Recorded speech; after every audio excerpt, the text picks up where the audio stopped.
Hi guys, this is Antoine and this is my manga collection.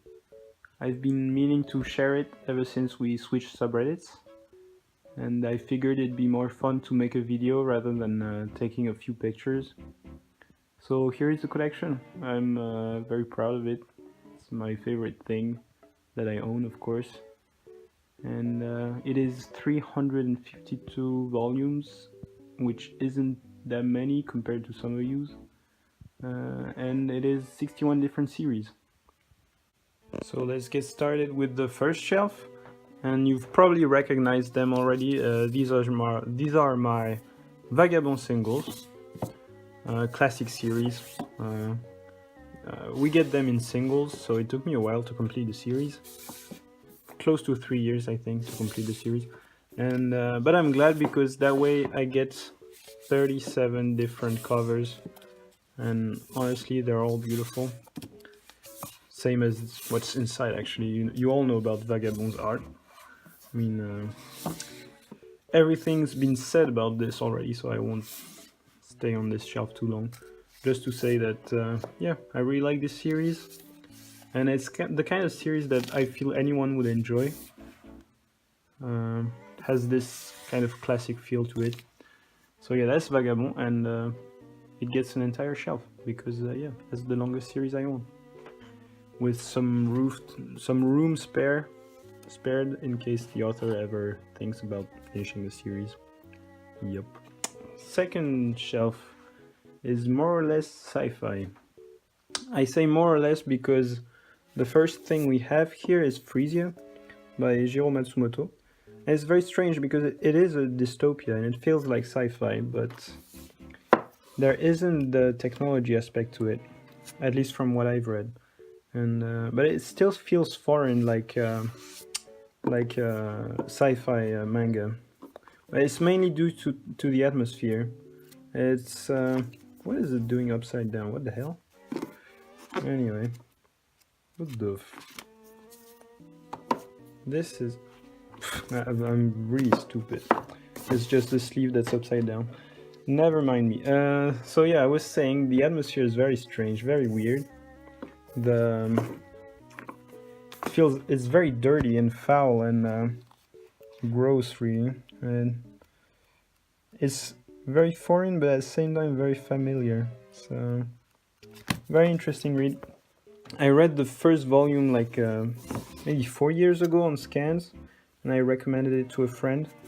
And this friend actually finished the series. I never got past the first volume, and last month I didn't really know what to buy, and I felt like buying manga, so I saw a good listing for Frisia, and I had no idea it was licensed in French, actually, so yeah, I went for it, and I guess now I have to read it sometime. Then we have Ultra Heaven. Let me bring some lights in. Yeah, Ultra Heaven. This is also sci-fi, but it's mainly about the drugs. It's basically psychedelic drugs in the future. The art is really cool, as you can tell from the covers, which are really awesome.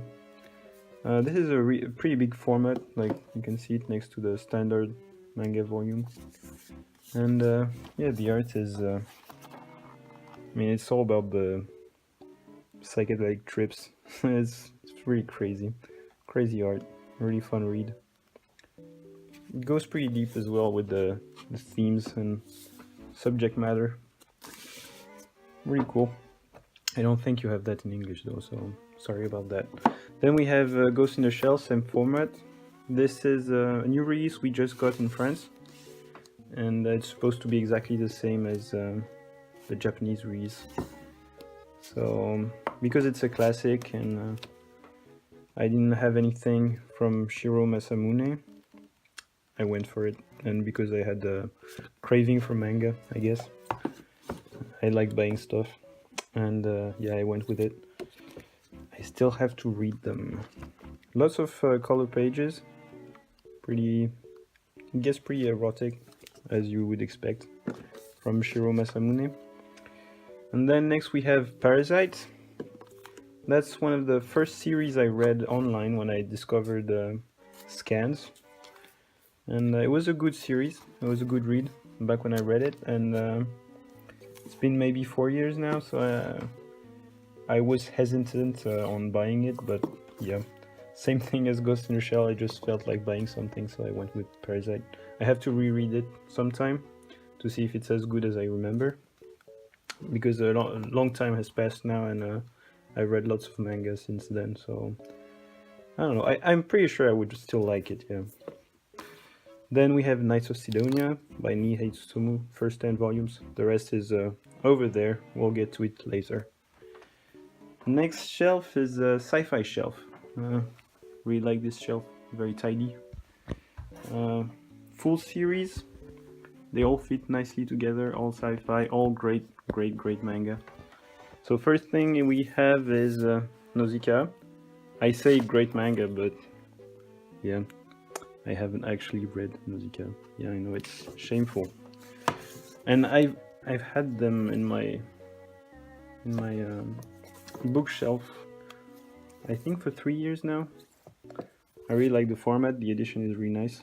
We have a few color pages, not color pages, but color spreads rather. See, like that. Pretty difficult to show off with one hand, but yeah, I'm messing it up.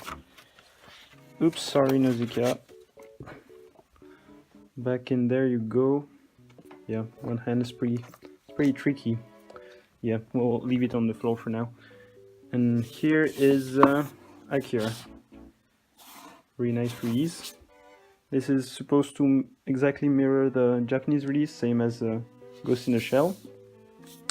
They were supposed to all come out by the end of 2016, but I don't know what Glénat, the publisher, is doing with it, and they've been struggling, and we're still waiting for volume 3. So these are the old releases, which are pretty crappy. They're flipped, and yeah, they're not very comfortable to read. But great series, of course, Akira. I mean, everyone has them now because of the box set, which is great. And I mean, Akira was like, before Akira, I would just read CD series, fun series, shonen, like the typical shonen or shoujo series, and it was more like a fun hobby. And then I read Akira, and I was like, holy shit, manga is serious business. So I got serious about manga, and I looked for more series that were as challenging and as I mean, you get what I'm saying. It's great art, straight up. Then we have Eden, one of my very favorite ones. Just like Akira is, actually Akira is also one of my favorites. And Eden, yeah, this is out of print in France, so it's kind of a pain to get all the 18 volumes. And yeah, I'm glad I have them because it's amazing series. It touches on so many topics, like war, prostitution, drugs, mafia, refugees, climate change, diseases, AI. I mean, whatever you want, it talks about it, and it does it really well all the time. Pretty long series. I mean, you can tell the violence is very gruesome. Like it's the most gruesome violence I've ever seen in manga because it's so realistic. Like it's not because there are manga that are really violent, but it's more grotesque than anything. And this feels real. Well, anyway, it's a very adult manga. It's a brilliant manga. So I would recommend anyone to read it, even in scans, if you can find the physical copies. Next shelf we have my only Korean comics. It's called The Generous Bandit. That's not him, but it's a really good story, like a very famous Korean story. The historical figure, this guy called Lim Keok-jeong, who was a really poor person and basically he fought the system, he fought the aristocracy and all that stuff. Yeah, it's a very famous story in Korea. It's the series is 38 volumes long, but in France we have a really nice 11 volumes edition.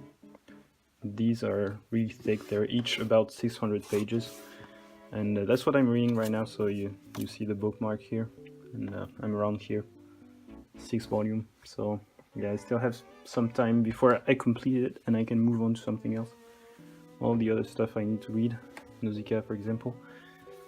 Then The Music of Marie by Usamao Furuya, who is the author of No Longer Human, a manga that a lot of people talk about all the time and a lot of people want to get their hands on it. We don't have a French release of it, but we have Music of Marie. Pretty nice story. I mean, a very nice story actually.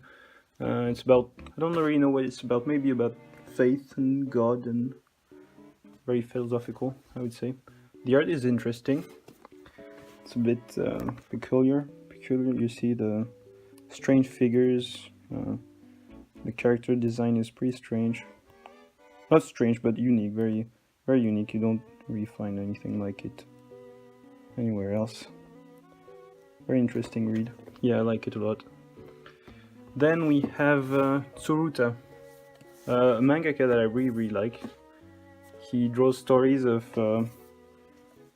I want to say usually, but I think it's always female characters, and they're always very strong individuals. And yeah, I really like his characters, and they're of course beautiful. They're all basically the same girl, and it's hard not to have feelings for her, for the character, after you finish the manga. This one is a shorter read, like a one shot.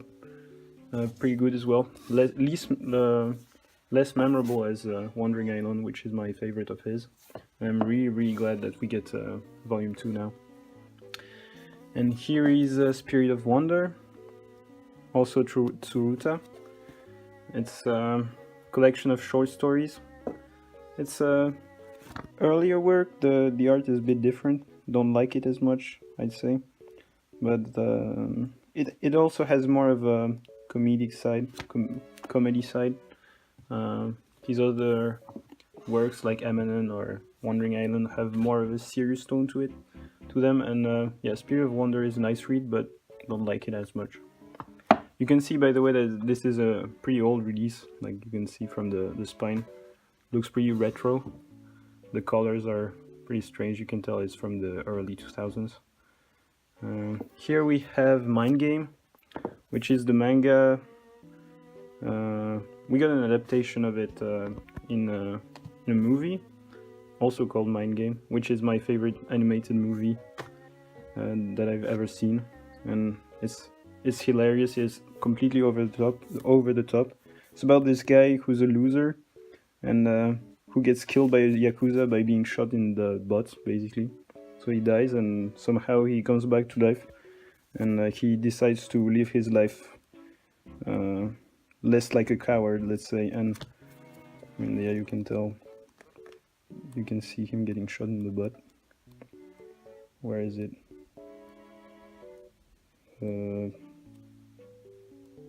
Anyway, yeah, and then he gets swallowed by a whale. I mean, it's crazy. It's hilarious, and it's always also very touching, and it has a really nice message. There's also a love story that is really good, really well made. Anyways, next thing we have is Velveteen Mandala. Short read, not that memorable, but yeah, it's Jiro Matsumoto again, same as Frisia, and his atmospheres are always interesting, always worth a read. But yeah, it's not that memorable, and the format is a bit strange. So it's not one of my English releases. It's a bit strange that I don't really know where to make it fit, but yeah, that's where I keep it for now. Next shelf. We're starting off with Mushishi. So these are the 10 volumes of Mushishi. I know they're pretty hard to find in English. It's pretty easy for us. Yeah, no bragging, sorry. I've only read the first 2 volumes, and from what I understand, it's an episodic kind of story, which is not my favorite kind of story, favorite kind of storytelling, and I've put it on hold for now. And yeah, because I have no self-control when I buy the first volume of something, I usually just buy the rest of the series, because why not? So I'll read that sometime later. But it's pretty good. I like it so far. It feels good. It's a feel good read. Lots of good sentiments and good vibes. Then we have Nana, and I mean Nana is it goes back for me. This is the first anime I've watched from start to finish when I was I think I was 16, yeah, and yeah, it's maybe the first thing I've ever watched on streaming, on illegal streaming, and broke my heart a couple times, made me cry. I was pretty passionate about the anime. So when I started collecting mangas, I decided I had to get Nana in there. I have actually never read the entire manga. I've read like the part that comes after the anime. But yeah, I'm glad I have them. Next is the Godzilla, probably the volume I'm the least passionate about in this collection. It's a decent read, nice read, but yeah, I wouldn't really mind losing it. I wouldn't go crazy over it. Yeah. And next we have my lesbian experience with loneliness. And this is the manga that I think they say that the smile that launched 1,000 ships. Yeah, this is the manga that launched a new sub basically. So I shared this cover on the older sub and I got banned, and one thing led to another, and yeah, we have a new sub now. It's a really good read, a really good story. It could look like a Yuri Eki story, but which is why I got banned. But it's more about her, the main character, and also the author, and about her struggles with depression and eating disorders and like getting over them, basically. Next we have a couple stories by Taniguchi. I haven't read this one. This was a present. I really like receiving manga as presents, but yeah, I haven't got around to reading this one. And yeah, Distant Neighborhood, a nice hardcover edition. Yeah, I mean, I'm not too fond of Taniguchi. It's a bit too nice, I would say. To me, the art is nice, the stories are nice, the characters are nice. It's a bit naive. Yeah, it doesn't really have an edge to it, in my opinion. So yeah, I don't really enjoy it too much, which is why I haven't looked at more Taniguchi stuff, which there are plenty everywhere in France. Next bookcase, we have some Western stuff and some leftovers from, I mean, foreign releases of manga that I've replaced with French ones. And just above it, we have Nodame Cantabile. This is not that well known. I mean, I never see people talking about it, not even the anime. You must have heard of the anime though. It's about two students who study music, classical music. And there's Nodame, her, and there's Shiaki, him, and there's an ongoing love story between them, all the way from the beginning to the end, and it's really sweet. And at the same time, of course, they study music and they try to reach their goals, and you know, they have ambitions as students. And yeah, it's a really sweet read. It's also very fun and funny sometimes. Yeah. Lovely story, and it's one of I think the only love story I know that I really like that has almost no sexual element to it. Like, it's very platonic, and yeah, it's weird, but I like it. I like it a lot. Next we have a shelf with mostly Daisuke Igarashi, author of Children of the Sea. Here we have first two volumes of Anashi Panashi, yeah. And it's a collection of short stories. I haven't read these ones yet. Then Little Forest, which is about this girl who lives in the countryside. Think countryside like in Totoro or in Wolf Children.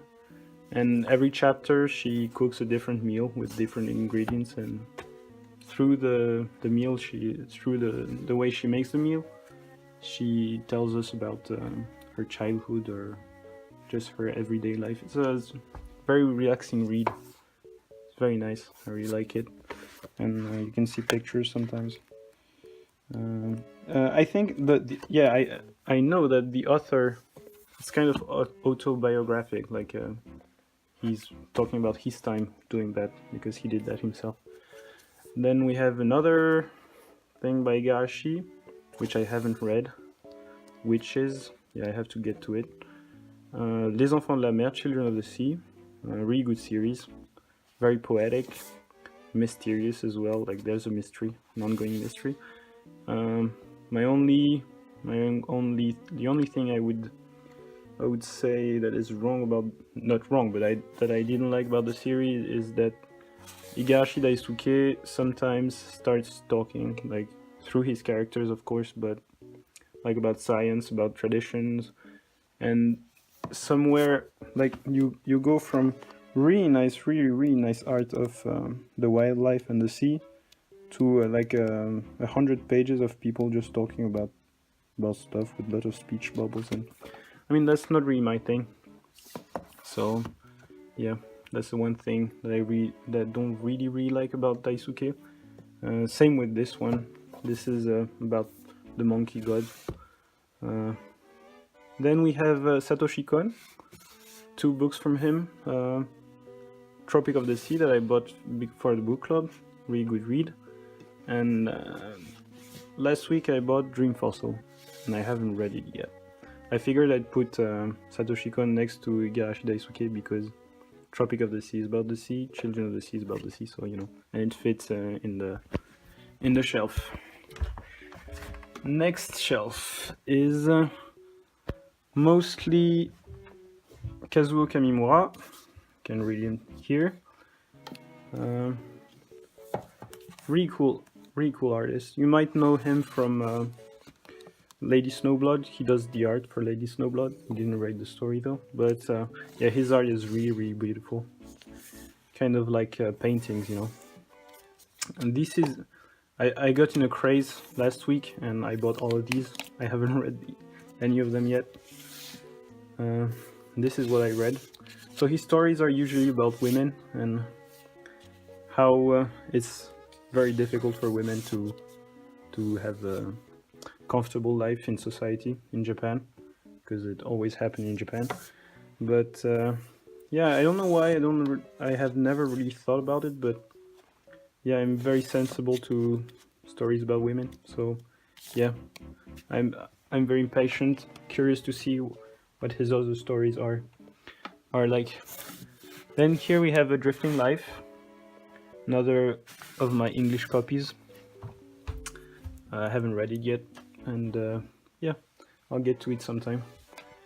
Then some books, but we don't really care about them because they have no pictures in them. Then we have I Am a Hero in singles. I love singles.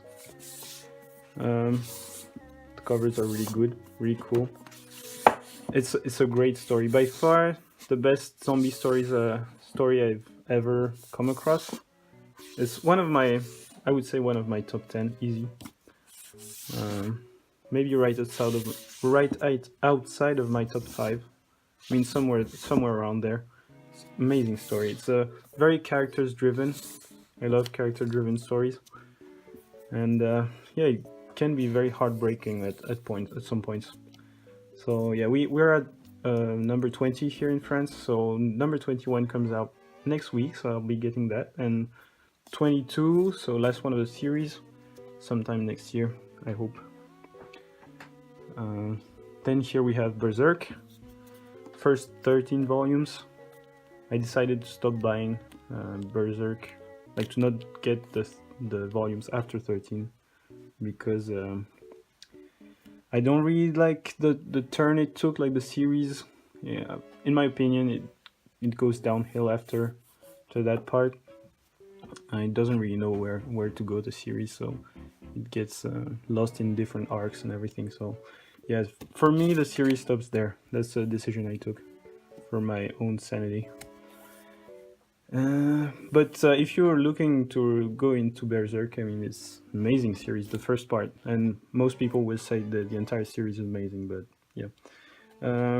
This part here, there's a climax here, and it's probably as intense as manga gets with this part, yeah. Here it's completely crazy, yeah.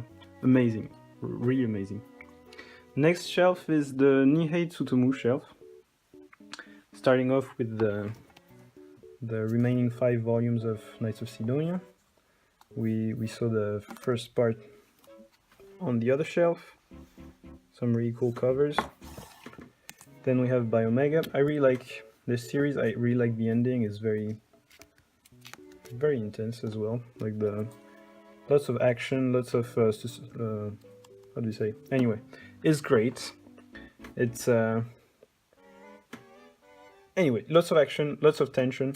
Very good, and good ending in my opinion. Not everyone liked the ending, but I did.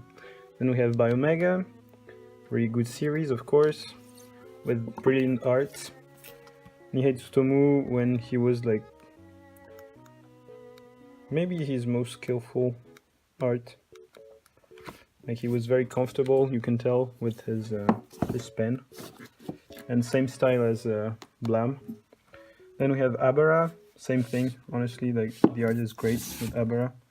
Great read, bit more, I mean, Biomega is completely crazy, like you don't understand half of what's going on, even after reading the thing 3 times. Abara doesn't really have anything to understand, so yeah, it's probably easier read. Here we have Blam Gakuen, which is a full color release of short stories by Nihei. And the best part is at the beginning, it's basically fan service. Like you get all the Blam characters in a high school setting, and you get like guns that destroy women's clothes. That sort of stuff is really fun. Really fun read. Then we have Noise, which I know is hard to get in the US. Blam, the French edition, singles. It's flipped. Pretty good. That's what I had before these.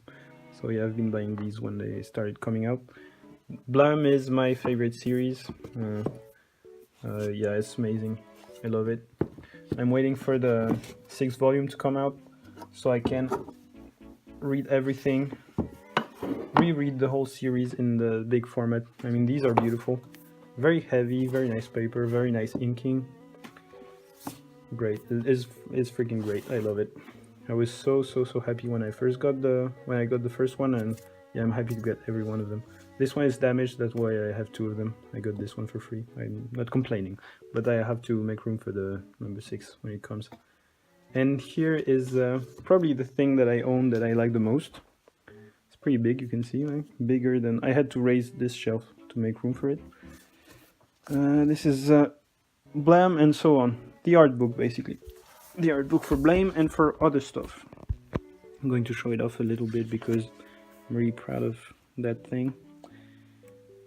You see, it's just drawings, pictures. Really cool. I've been wanting to have this for years, and finally got it like 2 months ago, I think, for a really good price. And yeah, I couldn't be more happy about it. Really cool. And the Reese is very nice quality. The hardcover is nice quality, high quality. There's a sleeve as well. I mean, there's a texture to it at the back. Also, you can see the texture maybe here on the letters. Great book. I'm really happy about it. Next, we have a lot of Inyo Asano. Starting off with the Nijiagara Holograph. Not the same edition as yours, but pretty cool. I like it. It's paperback. I don't like hard covers. Maybe you know that about me. And yeah, I like the pink. Pretty cute. Not my favorite Inyo Asano though, but anyway. Then we have Girl on the Shore. A Wonderful World. What a Wonderful World in English. That's probably my least favorite that I read from Asano. I'm not a big fan of short stories, honestly, so I like long stories. Solenin, another of my English releases. I'm looking to replace it sometimes with the French releases.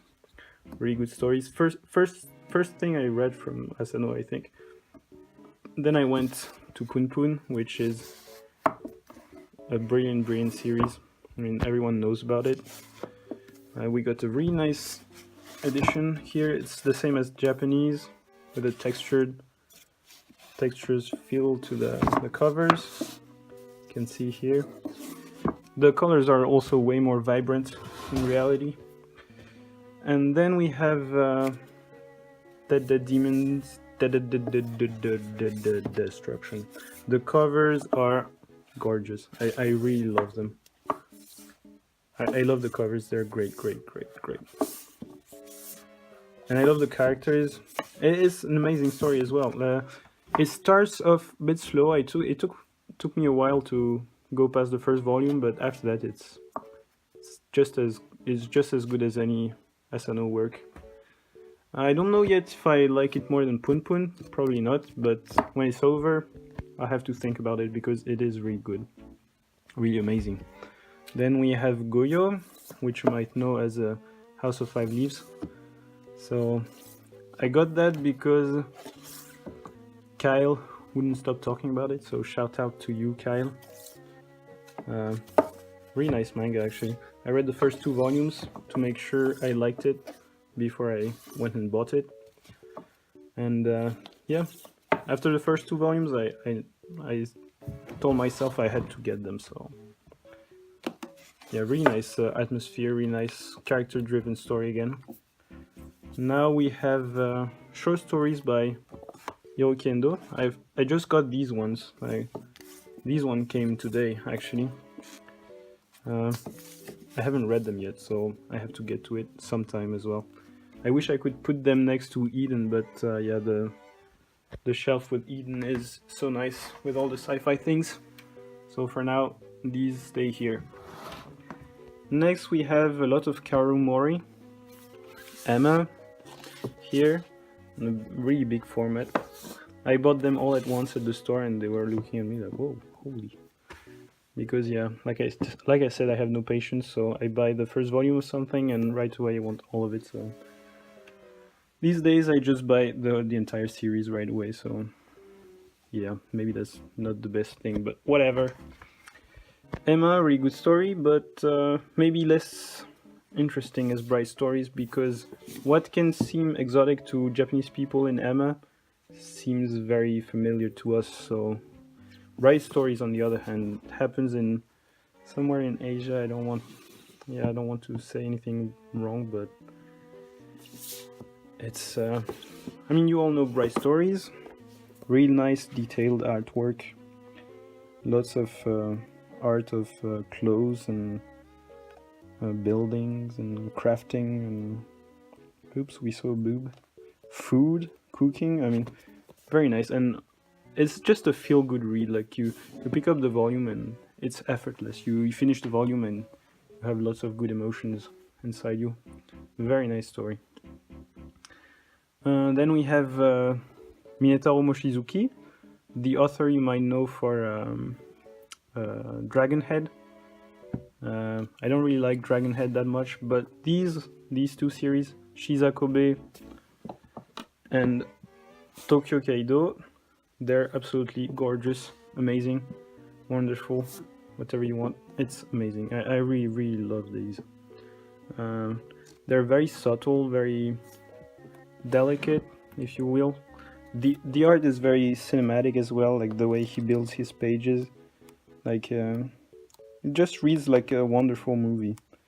It's just like Bright Stories. It's effortless. It's another character-driven story.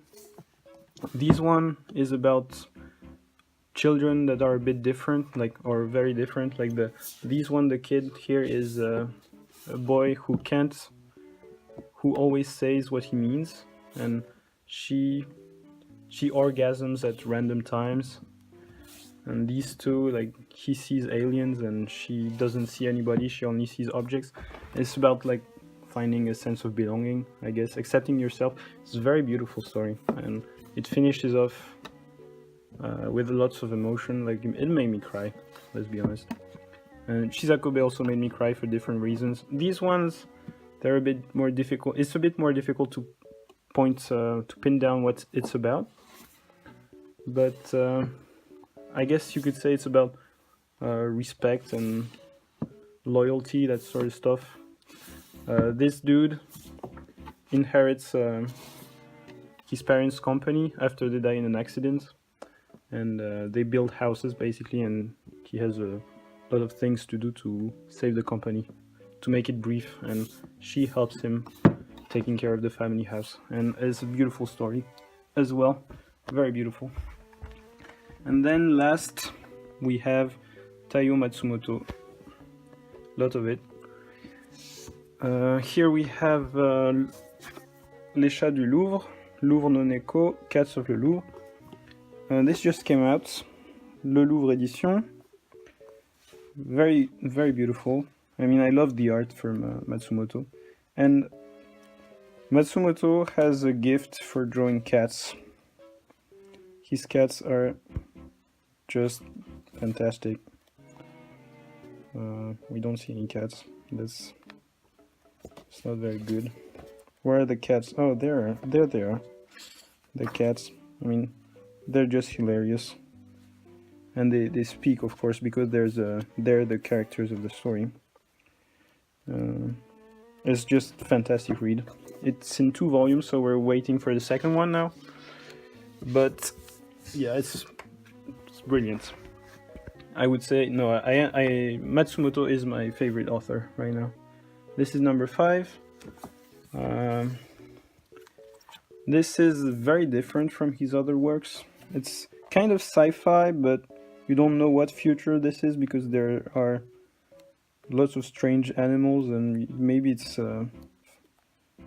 heroic fantasy, maybe it's sci-fi, you don't know, so it's great. It has like action, it has vengeance, has love, politics, it has everything basically, and it's so well, and his color works are amazing. Taiyo Matsumoto. Damn. Yeah, I picked up the first volume one day, one night rather, and thought, yeah, I'll just read the first volume because I had them for a while on my shelves before reading them, and then I just didn't sleep that night and finished the series because it was so good. Yeah, whatever. I won't talk too much on it. Then we have Sunny, which is one of my very favorite ones, very favorite manga. It's wonderful. The art, as always, is brilliant. Again, the color pages are fantastic. But yeah, I understand that people may not like it. Like, it's very personal. It's very not super accessible, I would say. But yeah, I still encourage people to read it because the story is wonderful. It's about orphans, and you grow to absolutely love them, each one of them. Even the people taking care of them, you feel for them. It feels so real. Like, the stories are so real, even if the art is maybe impressionistic would be the word, I don't know, but it feels so real. So all the emotions come rushing out of the pages, you know, and you feel every one of them. It's absolutely beautiful. Damn, this is a life-changing manga. Wonderful, wonderful, wonderful. Okay, let's put it there. Then we have Takemitsu Samurai Bamboo in French. I haven't read these ones yet. The art is as great as ever, and I can't wait to read it. But yeah, I'm reading the Korean manhwa right now, so it's taking me a while. Growing a bit impatient, maybe, but I'm enjoying it as well. So I'll pick up where I left off with Gogo Monster, because actually I ran out of memory on my phone. So yeah, I had to make some space to finish this video. Gogo Monster, also Taiyo Matsumoto, of course, and it's one of the prettiest book, probably the prettiest book I have. It comes in a nice sleeve. Weird thing is it's not closed on either side, and it has this really nice red motif on the spine. Not the spine, but the thing. I don't know the word. Very pretty book. I haven't read this one yet, and yeah, I can't wait to read it. So I really have to get done with the Generous Bandit so I can move on and read all the stuff I've bought recently. And finally, we have Attack on Concrete, which I would say is the most famous Taiyo Matsumoto work, and is also my least favorite of his. It's not to say that it's bad. It's very good, but I just it's more about the action, and it's not really true. But I wouldn't know how to explain it, but didn't touch me as deeply as the other ones. Still a great book though, but yeah. And that's it for this video. So if you watched that far into the video, thank you very much for. I'm really glad you listened to me trying to speak English all this time. And yeah, here is the collection again with stuff that's on the floor now. And I'll see you later, guys.